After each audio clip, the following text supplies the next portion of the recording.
Celebrate the moments of colors. KMT Silks, Perinthalmanna, Kottakkal. കനത്ത മഴയിൽ ചാലിശ്ശേരി ആലിക്കരയിൽ മരം വീണ് വീട് തകർന്നു. വൈദ്യുതി പോസ്റ്റുകളും തകർന്നു വീണു. ആളപായമില്ല. കനത്ത മഴയിൽ കഴിഞ്ഞ ദിവസമാണ് ചാലിശ്ശേരി ആലിക്കരയിൽ മരം വീണ് വീടും വൈദ്യുതി പോസ്റ്റും തകർന്നത്. മുണ്ടാമ്പിലാക്കൽ രവിയുടെ വീടിന്റെ മുകളിലേക്കാണ് മരം പൊട്ടി വീണത്. വീട്ടുകാർ പുറത്തുപോയ സമയത്തായിരുന്നാൽ ആളപായമൊന്നും ഉണ്ടായില്ല. വൈകുന്നേരങ്ങളിൽ വീട്ടിലെ കുട്ടികൾ പഠിക്കാനിരിക്കുന്ന ഭാഗത്തേക്കായിരുന്നു മരം വീണത്. വീടിന്റെ ചുമരുകളെല്ലാം മരം വീണ് വിണ്ടുകീറിയ നിലയിലാണ്. സമീപത്തെ 2 വൈദ്യുതി പോസ്റ്റുകളും മരം വീണ് തകർന്നിട്ടുണ്ട്. പ്രദേശത്ത് ഏറെ നേരം വൈദ്യുതി ബന്ധവും താറുമാറായി. ആ ടൈമിലാണ് ഇതിലെ മരം കാറ്റിൽ പൊട്ടി വീണത്.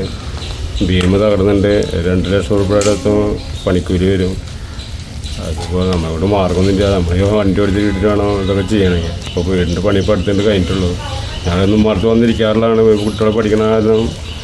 അപ്പോൾ ഇന്നലെ സമയത്ത് പുറത്ത് കൊടുക്കുകയായിരുന്നു. പുറത്ത് പോയ സമയത്താണ് ഇത് വന്ന് പൊട്ടി വീണത്. കേടുപാടിൽ സംഭവിച്ചിട്ടുണ്ട്.